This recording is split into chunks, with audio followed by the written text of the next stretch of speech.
Hvis der skal lægges betonsten, skal laget ikke komprimeres, men lægges der fliser, skal laget have en let komprimering med en lille pladevibrator.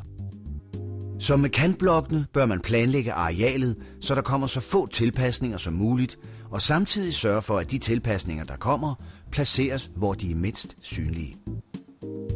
For at sikre, at fugeflugterne er lige, spændes snore ud i begge retninger, så man hele tiden kan kontrollere, at mønstret ikke skrider. I læggeretningen spændes en snor på tværs 4-5 rækker fremme.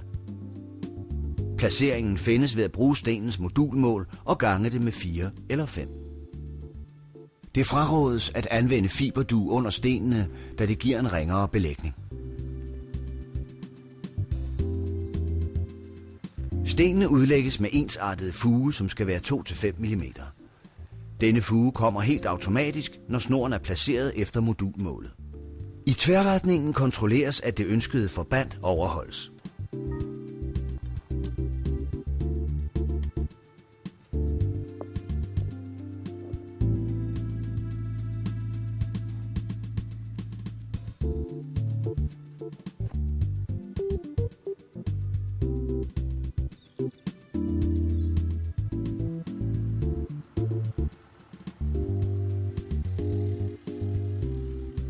Undervejs benyttes sten fra flere forskellige paller, skiftevis således at små uundgåelige farveforskelle fra produktionen udjævnes.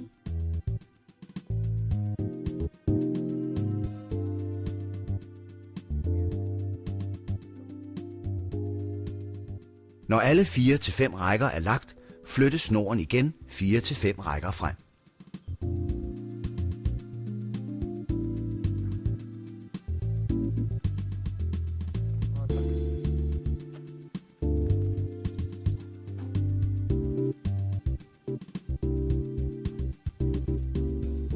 Sten, der skal tilpasses, kan skæres eller klippes.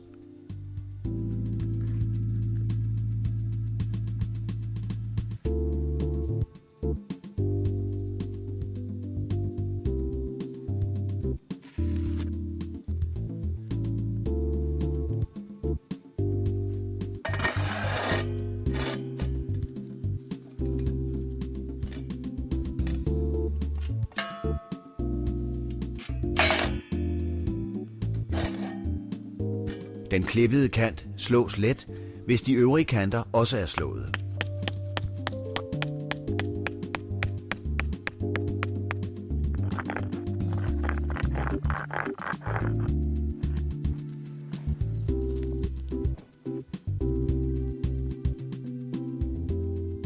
Belægningen skal fuges løbende, som læggearbejdet skrider frem. Inden fugegruset fyldes i, justeres stenene, så belægningen fremtræder som ønsket.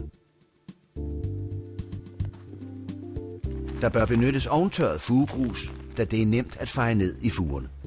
Sørg for, at gruset har den korrekte kornkurve. Kontroller, at kornene minimum er fra 0 til 4 mm, og at gruset indeholder ca. 5% finstof.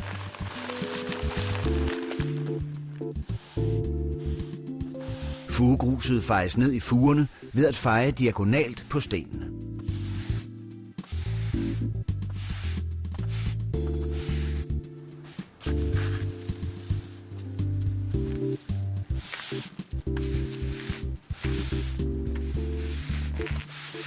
Når alle sten er lagt, fejes belægningen over med fugegrus, renfejes og vibreres med pladevibratoren.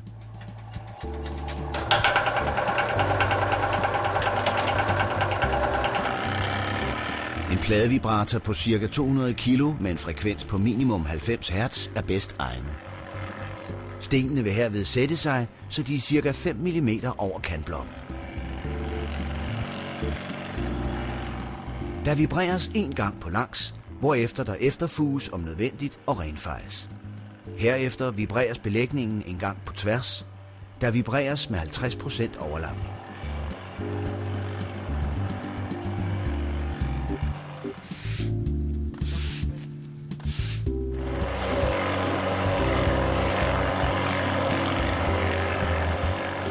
På svært tilgængelige områder kan stenene stødes på plads med brolæggerjomfruen.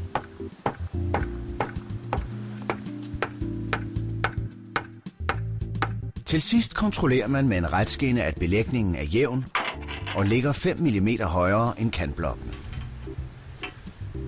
Belægningen er nu færdig, og den vil holde i mange, mange år. God arbejdslyst.